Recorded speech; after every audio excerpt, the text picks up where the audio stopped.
तर बघा आपण आता भाई कशी जोडायची हे मी सांगणार आहे तुम्हाला. भाई जी जोडायची असते तर हे बघा भाई माझी हे बघा असं घेतलेले आहे. आणि हा जे आर्महोलचा भाईचा जो खड्डा आहे जे आपण कापलेला आहे ते बघा इथून एवढंच आहे. आणि भाई नेहमी जोडताना आता मी भाई जोडते तर हे बघा आता ही बाई आहे ही साईज तर हे बरोबर एवढं एकदम स्ट्रेट आणि सरळ आलं पाहिजे. हे बघा आता सरळ मी ही टीप मारून घेते. त्या अगोदर मी भाईला एक मार्किंग करून घेतलेली आहे, थोडीशी खून केलेली आहे आणि ती खून बरोबर या शिलाईवर आली पाहिजे. तर आता बघा इथून जो भाग आहे तर हा एकदम सरळ शिलाई आली पाहिजे. ही सरळ शिलाई घेताना बघा मी एकदम स्ट्रेट शिलाई घेते ही. हे बघा याच्यात कुठेही वळवायची नाही, घेतली एकदम सरळ आलेली आहे. आता बघा तिथून पुढं मी हा भाग कमीत कमी ती 2 इंच आहे, 2 इंच तरी सरळ आली पाहिजे. आणि त्यानंतर ही बाई अशी थोडी थोडी वळवून घ्यायची. आता बाई वळवून घेताना अजिबात वडाताण करून शिवायची नाही. जर आपण वडाताण करून शिवली तर ती अजिबात व्यवस्थित दिसत नाही, कारण फिनिशिंगसुद्धा चांगली पाहिजे आपल्याला. आणि ही माझी बाई बरोबर पुरलेली आहे बघा. तर मी ही पहिल्यांदा अर्ध्यातून शिलाई मारून घेतली, त्यानंतर ही कडच्या बाजूने शिलाई मारायची. तर तशी कडच्या बाजूने शिलाई मारताना सुद्धा आपण ही इथपर्यंत मारलेलीच आहे, हे स्ट्रेट आलेलं आहे. आणि त्यानंतर ही सुद्धा बाई ह्या साईडनी इथून पुढं 2 इंचाच्या पुढं अशी थोडी थोडी वळवायला सुरुवात करायची. हे बघा कसं वळवते मी. आणि ती अगदी नॉर्मलशी दोन्ही बरोबर आलेली पाहिजेत. हे बघा आता मी इथं जोडून बघते तर हे बघा माझं अगदी दोन्ही बी बाजू बरोबर आलेले आहेत. हे बघा दोन्ही कुठेही कमी जास्त नाही आहे, अजिबात कुठल्याच बाजूनी कमी जास्त नाही. त्यामुळं हे एकदम क्लिअरपणा येतो आणि कुठल्या प्रकारचा धूळ वगैरे येत नाही. कारण नेहमीच आपलं एकच प्रश्न असतो की मुंडा उतरतो, गळा खाली येतो, झोळ येतो. तो कुठंच हा झोळ वगैरे येत नाही या अशा प्रकारे भाई जोडून घेतल्यावर. तर ही बाही जोडून घेऊन मी ह्याला डबल शिलाई मारते, कारण आपण बाहीला नेहमी डबल शिलाई मारत असतो बाही जोडताना. आता मी पुन्हा ह्याला डबल शिलाई मारून घेते.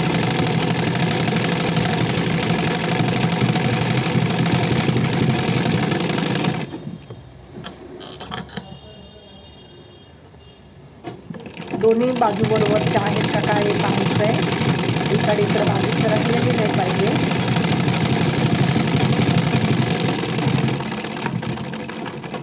तर ही बाई जोडून झालेली आहे.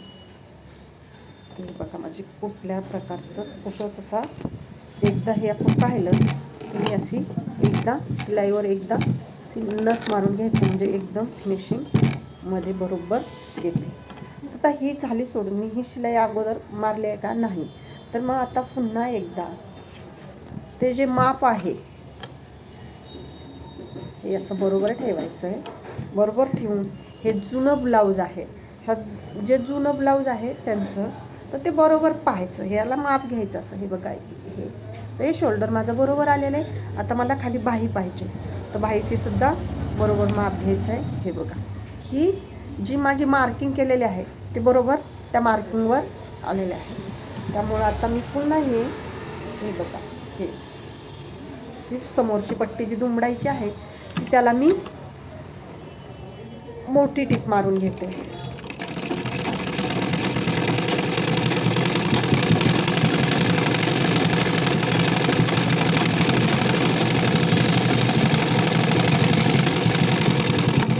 मी त्याला मोठी टीप मारून घेतलेली. आणि आता पुन्हा एकदा असं समोरून पाहायचं कमी जास्त आहे का, बरोबर आहे. तर हे बघा माझं थोडंसं हे जास्त आलेलं आहे. हे बघा ही साईड माझी थोडीशी जास्त झालेली आहे पाठीमागची.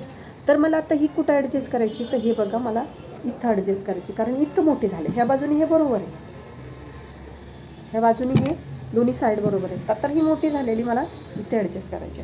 तर इथं ॲडजस्ट करायची असेल तर मी इथंच करणार नाही, तर तर मी थोडंसं 2 इंच वर घेणार आहे आणि 2 इंच वर घेऊन मग अशी थोडीशी इथे अशी या बाजूने अशी टीप मारली. तर बघा आता ही मी अशी टीप मारलेली, मग हा थोडासा कट करून घ्यायचा. हे बघा अगदी बरोबर आलेलं आहे. आता फिनिशिंग येण्यासाठी पहिल्यांदा आपण सुलट्या बाजूने टीप मारून घ्यायची. ही सुलट्या बाजूने टीप मारून घ्यायची. बघा मी सुलट्या बाजूने टीप मारत आहे आणि टीप सुद्धा आपण मोठी मारली तरी चालते. 5 नंबरची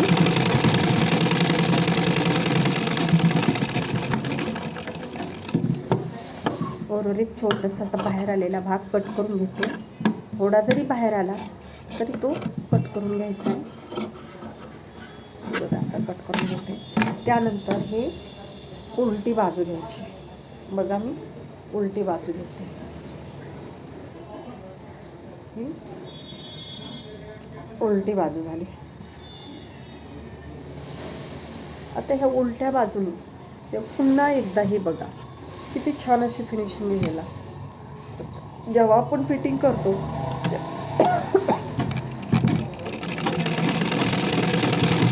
फिटिंग करताना आपण एकदम सरळ टिपावा. बरेच मी ह्याच्या अगोदर बी एक माझा व्हिडिओ झालेला आहे, त्यात सांगितलेलं आहे की जेव्हा ब्लाऊजची फिटिंग असते तेव्हा ते ब्लाऊज अगदी सरळ टिपा मारायचा. सरळ टिप मारली तर ब्लाऊज व्यवस्थित बसतो. हे बघा माझ्या कशा टिपा सरळ असतात, एकदम सरळ स्ट्रेट असतात. आता पुन्हा ही एक टिप मारून पुन्हा हे 4 भाग जुळून घ्यायचे. तर हे बघा माझे हे 4 भाग अगदी बरोबर आलेले आहेत. हे बघा सर. आता हा माझा जो भाग आहे तर हा थोडासा पुढे दिसतोय. तर ही आपण काय करतो, ही काजे पट्टी जी असते ती आपण बाहेरून जोडतो, त्याच्यामुळं बाहेर. पण हे अगदी हे 3 भाग तर बघा एकदम परफेक्ट सारखे आले. जर ह्याच्या 4ही बाजू सारख्या आल्या तर फिटिंग एकदम छान बसते. बघा ही माझे तुम्हाला एकदम असं सुपियर दाखवते आहे. कुठं जो बघा इथून असं आहे, तो काही पण असं आहे. बघा हा माझा 4 टक्सचा ब्लाऊज आहे. एकदम सुंदर असा ब्लाऊज झालेला आहे. हा एकदम कमी वेळात पण शिवला जातो. एकदम छान असं झालेलं आहे.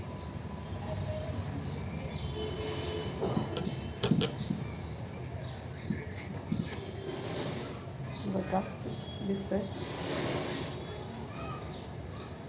चला, जर आवडला व्हिडिओ आवडला तर लाईक करा, शेअर करा.